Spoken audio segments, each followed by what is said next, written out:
Let's begin chapter number 4 gender religion and caste. सबसे पहला topic इस चैप्टर में है जेंडर एंड पॉलिटिक्स। इसमें हम देखेंगे कि जेंडर जो है वो कैसे पॉलिटिक्स को इन्फ्लुएंस करता है। हम जैसे बड़े हुए हैं, हमें एक चीज़ माइंड में हमारे है कि जो घर के काम होते हैं जैसे कि कुकिंग, वॉशिंग, क्लीनिंग, ये सारे काम कौन करती हैं? वुमेन करती है। और जो मेन है वो बाहर के काम करते हैं। तो हमने जेंडर के बेसिस पे वुमेन और मेन के काम को बांट दिया है। इसको हम कहते हैं सेक्सुअल या जेंडर डिवीजन ऑफ लेबर। अब इसकी वजह से क्या हो गया कि जो वुमेन है वो घर में ही रह गई और बाहर ज़्यादा उनका इन्फ्लुएंस नहीं इंक्रीज़ हुआ। पब्लिक लाइफ्स में, पब्लिक अफेयर्स में, पॉलिटिक्स में उनका जो इन्फ्लुएंस है, उनका जो रोल है वो बहुत मिनिमल रह गया। पहले के टाइम पे तो वुमेन को पब्लिक अफेयर्स में पार्ट लेने की इजाज़त ही नहीं थी, फ्रीडम ही नहीं था उनके पास, एजुकेशन राइट्स नहीं थी उनके पास, वोटिंग राइट्स भी उनके पास नहीं थी। धीरे धीरे जैसे जेंडर जो है एक इम्पोर्टेंट पॉलिटिकल इशू बना, वो औरतों को जो है पता लगा कि उनकी राइट्स ये हैं, उनको ये वोटिंग राइट्स चाहिए, एजुकेशन के लिए राइट्स चाहिए हैं, उनको इक्वालिटी चाहिए है, उनको करियर अपॉर्चुनिटीज़ चाहिए, उनको लीगल स्टेटस चाहिए। जब वुमेन अवेयर हुई अपने राइट्स के बारे में, तब कुछ रेडिकल मूवमेंट्स वर्ल्ड के डिफरेंट पार्ट्स में स्टार्ट हुई। और इन मूवमेंट्स को कहते हैं फेमिनिस्ट मूवमेंट, जो जनरली इसलिए हुई कि वुमेन को इक्वल राइट्स मिल सके मेन के लिए। और जो फेमिनिस्ट मूवमेंट में पार्ट ले रहे थे उनको हम कहते हैं फेमिनिस्ट। फेमिनिस्ट में बी अ मैन और अ वुमेन, दोनों हो सकते हैं। तो फेमिनिस्ट कौन है? अ मैन और a women who believes in equal rights and opportunities for women and men. ठीक है। अब जैसे धीरे धीरे फेमिनिस्ट मूवमेंट्स बढ़ी, women became aware of their rights, तो चेंजेस भी सोसाइटी में आने लगे। एट प्रेजेंट टाइम देखो तो वुमेन की जो पब्लिक लाइफ है बहुत ज़्यादा इम्प्रूव्ड है, कि वुमेन जो है आज साइंटिस्ट भी हैं, डॉक्टर्स भी हैं, इंजीनियर्स भी हैं, लॉयर्स भी हैं, टीचर्स भी हैं, मैनेजर्स भी हैं, और बहुत अच्छे तरीके से प्रॉस्पर भी कर रही हैं सोसाइटी में। कुछ पार्ट्स में तो कुछ ज़्यादा ही डेवलपमेंट हो चुकी है, participation of women public life में बहुत ज़्यादा हाई है, जैसे कि स्कैंडिनेवियन कंट्रीज़ जो हैं, स्वीडन, नॉर्वे, फिनलैंड, वहाँ पर। इंडिया में फिर भी उतनी ज़्यादा डेवलपमेंट नहीं है, बिकॉज हमारे यहाँ पर पेट्रियार्कल सोसाइटी है, इसलिए वुमेन जो है डिसएडवांटेज ग्रुप्स में भी काउंट करी जाती हैं। अभी उनको डिस्क्रिमिनेशन भी झेलना पड़ता है, ऑपरेशन भी झेलना पड़ता है, just because of this dominated patriarchal society. Patriarchal literally it means rule by a father, और ये concept it is generally use to refer to a system that values man more and gives them more power over women. ठीक है। और overall world में देखें तो literacy rate जो है वुमेन का सिर्फ 56.46% है। सॉरी, वुमेन का जो लिटरेसी रेट है वो 65.46% है, compared with 82.14% among men. Why? Because जो गर्ल्स हैं उनको जल्दी से ड्रॉप आउट करा दिया जाता है हायर स्टडीज़ से। जो रिसोर्सेज हैं वो सिर्फ लड़कों के लिए खर्च करे जाते हैं। लोगों की थोड़ी सोच है ये कि spending on boys education is much more useful than to spend on girls education. तो इस वजह से जो परसेंटेज ऑफ वुमेन है वो हाईली पेड जॉब्स में कम है, क्योंकि एजुकेशन नहीं है। तो एजुकेशन नहीं है तो ऑब्वियसली हाईली पेड जॉब्स नहीं मिलेंगी। तो ये देखकर जो है सरकार ने बहुत सारे कदम लिए। जैसे देखा जाता है कि एक जगह सेम काम हो रहा है, फैक्ट्रीज़ में है या आपका किसी और जगह फील्ड्स है, वहाँ पर वुमेन और मेन बराबर काम कर रहे हैं, फिर भी जो औरतें हैं उनको कम सैलरी मिल रही है। तो इस वजह से गवर्नमेंट एक्ट लेके आती है, equal remuneration act 1976, and this act provides equal wages should be given for equal work. ठीक है। तो इस एक्ट में यही हुआ। अब बहुत सारे पार्ट्स जो हैं इंडिया के, वहाँ पे पेरेंट्स प्रेफर करते हैं कि सन होने चाहिए, and they find ways to have the girl child aborted before she is born. तो इस वजह से जो चाइल्ड सेक्स रेशियो है वो बहुत ज़्यादा कम हो जाता है। एट प्रेजेंट सिर्फ 919 है। तो इट क्रिएट्स प्रॉब्लम। अब जब वुमेन कम है, जिनके पास एजुकेशन कम है, तो इसीलिए उनका जो पॉलिटिकल रिप्रेजेंटेशन है वो भी कम है। ठीक है। अब देखें 2019 के अकॉर्डिंग तो वुमेन का जो पॉलिटिकल रिप्रेजेंटेशन था लोकसभा में सिर्फ 14.36% था, स्टेट असेंबलीज़ में वो लेस देन 6% था, है ना। अब इंडिया जो है वो बहुत नीचे आती है इस केस में, कि जो पॉलिटिकल रिप्रेजेंटेशन है वुमेन का पार्लियामेंट्स में, बहुत नीचे हम स्टैंड करते हैं इस चीज़ में। हम इवन जो एवरेजेस हैं उससे भी पीछे हैं। जो डेवलपिंग कंट्रीज़ है, अफ्रीका, लैटिन अमेरिका, उसमें जो एवरेज वुमेन लेजिस्लेचर्स पार्लियामेंट में है उससे भी हम पीछे चल रहे हैं, and just because of this patriarchal things, patriarchal society. Even जब अगर एक गवर्नमेंट जो है उसमें वुमेन चीफ मिनिस्टर या प्राइम मिनिस्टर बन जाए, तभी जो कैबिनेट है वो लार्जली मेल डोमिनेटेड सोसाइटी ही है, मेल डोमिनेटेड सोसाइटी के ही पार्ट्स हैं। तो ये सब चीज़ हम चेंज कैसे कर सकते हैं? ये सब चीज़ चेंज करने का सबसे बड़ी बात तो ये है कि हमें ग्राउंड लेवल पे थिंकिंग चेंज करनी चाहिए कि वुमेन को भी पॉलिटिकल राइट्स मिलनी चाहिए, वुमेन को अवेयर बनाओ, उनको एजुकेशन राइट्स प्रोवाइड करो। तो ग्राउंड लेवल पे भी चीज़ें चेंज करनी चाहिए। अपार्ट फ्रॉम दैट गवर्नमेंट को काम करना चाहिए कि जैसे 1/3 सीट्स आपने पंचायती राज इंस्टीट्यूशंस में या लोकल गवर्नमेंट जनरली वहाँ पर रिजर्व कर रखी है वुमेन के लिए, वैसे आप अपर लेवल पर भी उसको लोकसभा और राज्यसभा लेवल पे भी इम्प्लीमेंट करिए। पार्लियामेंट लेवल पे भी आपको 1/3 सीट्स जो हैं, अराउंड कुछ सीट्स जो हैं वुमेन के लिए रिजर्व कर देनी चाहिए। प्रॉपर रिप्रेजेंटेशन बनाइए वुमेन के लिए फॉर एज एन MLA और MP। ठीक है। और एक एग्जाम्पल ये भी है कि जब gender division is an example that some form of social division needs to be expressed in politics, है ना। अब जब कोई भी मुद्दा पॉलिटिक्स में उठ के आता है तो उस मुद्दे को फ़ायदा होता ही है। तो अगर हम वुमेन की राइट्स के बारे में पॉलिटिकल इशूज़ को बना के चलें तो मे बी उनको हेल्प मिले, मे बी वो बेनिफिशियल हो उनके लिए, है ना। ओके, तो मेन चीज़ बट यही है कि अगर हम जब तक ग्राउंड लेवल पे लोगों की थिंकिंग चेंज नहीं कर सकते तो कुछ नहीं हो सकता। अब जो लोग पार्लियामेंट में बैठे हैं वो भी तो ओल्ड मैन है ना, और उनकी थिंकिंग अगर पेट्रियार्कियल थिंकिंग है तो वो वुमेन के लिए लॉज कैसे बनाएंगे, वुमेन के फेवरिज्म में लॉज कैसे बनाएंगे। ठीक है। तो ग्राउंड लेवल पे changing the things is a slow process but will be worth it after all. Okay, next topic is religion, communalism and politics. Topic start करने से पहले कुछ स्टेटमेंट दे रखे हैं, वो पढ़ लेते हैं। क्या स्टेटमेंट है कि जो रिलीजन है वो बहुत ज़्यादा इंपॉर्टेंट रोल प्ले करता है पॉलिटिक्स में, सबको पता है। और कई कंट्रीज़ में तो पॉलिटिशियंस रिलीजन के बेस पे अपना वोट बैंक इकट्ठा करते हैं। फिर जो आपके महात्मा गांधी हैं, फादर ऑफ द नेशन, उन्होंने इतनी बड़ी स्टेटमेंट दे के गए हुए हैं वो कि religion can never be separated from politics, कि आप रिलीजन को कभी भी पॉलिटिक्स से सेपरेट नहीं कर सकते थे। और Mahatma Gandhi he used to believe that politics must be guided by ethics drawn from the religion. ठीक है। अब जो ह्यूमन राइट ग्रुप्स हैं वो भी हमारी कंट्री में हैं, वो कहते हैं कि जो कम्युनल रियॉट्स के विक्टिम हैं वो जनरली रिलीजियस माइनॉरिटी हैं इंडिया में। और जो ह्यूमन राइट ग्रुप्स जो हैं ये डिमांड करते हैं कि गवर्नमेंट को कुछ स्पेशल स्टेप्स लेने चाहिए to protect the religious minorities. ये कुछ पॉइंट्स दे रखे हैं टॉपिक की स्टार्टिंग में, they are not interconnected, just normal statements, right. एक स्टेटमेंट दे रखी है कि जो वुमेन्स मूवमेंट है उन्होंने आर्ग्यू करा था कि फैमिली लॉज होने चाहिए, प्रॉपर होने चाहिए, इक्वालिटी प्रोवाइड करने वाले होने चाहिए, क्योंकि एट प्रेजेंट जो फैमिली लॉज हैं वो वुमेन को ही डिस्क्रिमिनेट करते हैं। तो उन्होंने गवर्नमेंट से ये अपील करी कि इक्विटेबल डिस्ट्रीब्यूशन लाइए, कि लॉज को चेंज करें, उनको ज़्यादा इक्विटेबल बनाइए। फैमिली लॉज कौन से लॉज होते हैं? जो कि फैमिली रिलेटेड मैटर्स से डील करते हैं, मैरिज, डिवोर्स, अडॉप्शन, इनहेरिटेंस, इस तरीके के। ठीक है। ये सारे इंस्टेंसेस जो इतने सारे मैंने तुम्हें बताई स्टेटमेंट, ये क्या प्रूफ करती हैं कि जो रिलीजन है और जो पॉलिटिक्स है उनका ज़रूर कोई ना कोई रिलेशनशिप तो है, वो इंटरकनेक्टेड तो है। ठीक है। बट ये इतना ज़्यादा गलत भी नहीं है, डेंजरस भी नहीं है। क्यों नहीं है? Because ideals and values drawn from different religion can perhaps should play a role in politics.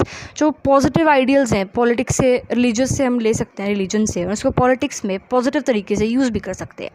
Second point, people should be able to express in politics their needs, interest and demands as a member of religious community. अगर आप religious community के एक member हो तो आपको aware होना चाहिए अपने रिलीजन के बारे में भी, सेकेंड अपने कॉन्स्टिट्यूशन के बारे में भी।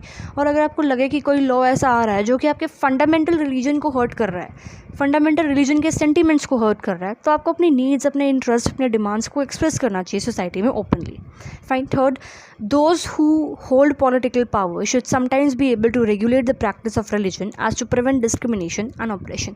वही मेनली रिलीजियस जो माइनॉरिटीज़ हैं उनको थोड़ा इक्विटेबल लॉज उनके लिए लेके आए, जैसे कि जो मेजॉरिटीज़ हैं वो डोमिनेट ना करें। So these political acts are not wrong as long as it treat every religion equally. तो रिलीजन का पॉलिटिक्स के साथ कनेक्शन गलत भी नहीं है, बट जब तक रिलीजन को आप इक्वली ट्रीट नहीं कर रहे तब तक। लेकिन अगर जैसे ही आप रिलीजियस माइनॉरिटीज़ को दबाने की कोशिश कर रहे हैं, then it's wrong, then the connection of religion and politics is black.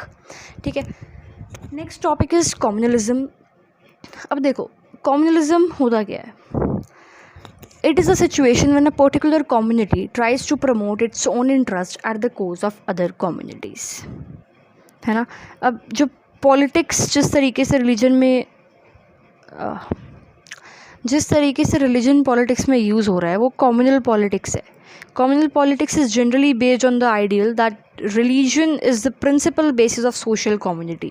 जो लोग ये सोच के चलते हैं ना कि सिर्फ हमारा रिलीजन ही महान है, बाकी तो सब कुछ भी नहीं है, और अपने रिलीजन को ही प्रमोट कर रहे हो, अपने रिलीजन के ही इंटरेस्ट को प्रमोट कर रहे हो, बेशक उससे बाकी सोसाइटी के कम्युनिटीज़ जो हैं उनको हर्ट हो रहा हो, उनके सेंटिमेंट्स हर्ट हो रहे हो, तो इसको कहते हैं कम्युनलिज्म। और कम्युनलिज्म अगर कुछ ज़्यादा ही सुपरफिशियल हो गया, कोई मटेरियल हो गया, तो इससे बहुत ज़्यादा कॉन्फ्लिक्ट भी क्रिएट हो सकते हैं सोसाइटी सोसाइटी में। Extreme form of communalism leads to believe that people belonging to different religions can not live as equal citizens within one nation, either one of them has to dominate the rest और they have to form different nations. जिस वजह से India और पाकिस्तान का partition भी हुआ था। तो you can see that communalism जो है वो कितना नेगेटिवली इम्पैक्ट करता है to the unity of the nation की यूनिटी को कितना नेगेटिवली इम्पैक्ट करता है कम्युनलिज्म। ये बिलीफ जो है एक फंडामेंटली फ्लॉड बिलीफ है। Communalism is a fundamentally flawed belief.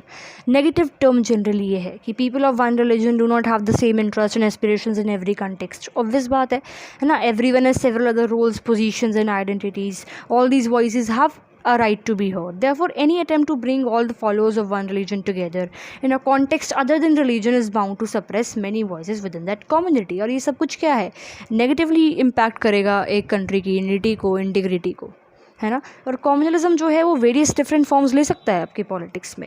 जैसे कि the most common expression of communalism is in everyday beliefs. These routinely involve religious prejudices, stereotypes of religious communities and belief in the superiority of one religion over the other religion, and this is so common that we often fail to notice it even when we believe in it. हम मानते हैं कि हमारा religion ही महान है, हम ये चीज़ believe भी करते हैं, लेकिन दूसरी तरफ हम बोलते हैं कि हम कम्युनलिज्म को सपोर्ट नहीं करते। बट स्टिल कम्युनलिज्म जो है बेस एज अ सोसाइटी पे ग्राउंड में इंक्रीज़ होता जा रहा है। आजकल पॉलिटिक्स में तो और ज़्यादा इंक्रीज़ हो रहा है कि रीजन के बेसिस पे वोट बैंक इकट्ठा करा जा रहा है ना। अब कम्युनल माइंड जो है वो often leads to a quest for political dominance of one's on religious community. अब जिसका कम्युनल माइंड होगा वो क्या सोचेगा कि हमारे ही धर्म के लोग जो हैं वो पॉलिटिक्स में चाहें, हमारे ही धर्म का प्राइम मिनिस्टर हो, हमारे ही धर्म का CM हो। और कास्ट में तो ये और भी ज़्यादा इंक्रीज़ है कि हमारी कास्ट का प्राइम मिनिस्टर हो, है ना। वो अलग कॉन्सेप्ट है। कास्ट जो कॉन्सेप्ट कम्युनलिज्म में नहीं आता, कम्युनलिज्म में सिर्फ रिलीजन का कॉन्सेप्ट आता है। और रिलीजियस लाइंस पे आप पॉलिटिकल मोबिलाइजेशन कर रहे हो, वही वोट बैंक इकट्ठा करना। ये सब कुछ हो सकता है जब पॉलिटिक्स जो है एक नेगेटिव आइडेंटिटी को कमिट कर दे एक सोसाइटी में। पॉलिटिक्स में जब नेगेटिव चीज़ होने लग जाए रिलीजन के बेसिस पर, तो वो जनरली कम्युनलिज्म है। कम्युनलिज्म जो है कम्युनल वायलेंस भी क्रिएट कर सकता है, रियॉट्स एंड मैसेकर भी क्रिएट कर सकता है। और इंडिया पाकिस्तान का partition is the worst communal riots जो हुए थे उस टाइम पर, राइट। पोस्ट इंडिपेंडेंस पीरियड के बाद भी हमारे यहाँ पर इतने ज़्यादा कम्युनल वायलेंस हो रहा है, एट प्रेजेंट भी होते हैं। कितना ज़्यादा कम्युनल वायलेंस हो रहा है, why? Just because of communalism. कि रिलीजन जो है वो पॉलिटिक्स से सेपरेट कर ही नहीं सकते आप, ठीक है। अब नेक्स्ट टर्म इसमें दे रखी है सेक्युलर स्टेट। तो communalism was and continues to be one of the major challenges to democracy in our country. सबको पता है। तो इसलिए हमारे कॉन्स्टिट्यूशन मेकर्स जो है उनको ये पता था कि यार ये कम्युनलिज्म बहुत बड़ा चैलेंज है इंडिया के लिए, तो उन्होंने एक सेक्युलर स्टेट का मॉडल चूज़ कर लिया। इस चॉइस में उन्होंने बोला कि कोई ऑफिशियल रिलीजन नहीं होगा इंडियन स्टेट का, जैसे कि आपका श्रीलंका का बुद्धिज़्म है, इस्लाम पाकिस्तान का है, और क्रिश्चियनिटी इंग्लैंड का है। इंग्लैंड का ऑफिशियल रिलीजन है, बट इंडिया का कोई भी ऑफिशियल रिलीजन नहीं है। कॉन्स्टिट्यूशन बोलता है इंडिविजुअल्स को और कम्युनिटीज़ को कि you can profess, practice and propagate any religion, या आप कोई फॉलो नहीं करते तो तब भी चलेगा, लेकिन हम किसी रिलीजन को एज अ कंट्री प्रमोट नहीं कर रहे हैं। और constitution prohibits discrimination on the grounds of religion as well, and at the same time the constitution allows the state to intervene in the matters of religion in order to ensure equality within religious communities. अब ये नहीं है कि religion के नाम पे आप कुछ भी कर रहे हो। अगर कुछ गवर्नमेंट को गलत लग रहा है, सरकार को गलत लग रहा है, तो सरकार जो है उसके अंदर इंटरवीन कर सकती है, जैसे कि हमने अनटचेबिलिटी बैन कर रखी है कॉन्स्टिट्यूशन में, है ना।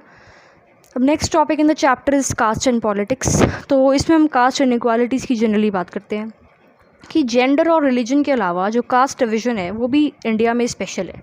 जेंडर हमने देखा, जेंडर के बेस पे कैसे डिवीजन ऑफ लेबर किया गया है, रिलीजन पे कैसे कम्युनलिज्म हो सकता है, और इस वजह से हमने सेक्युलरिज्म का कॉन्सेप्ट चूज़ किया। अब कास्ट डिवीजन भी इंडिया में बहुत सारा है।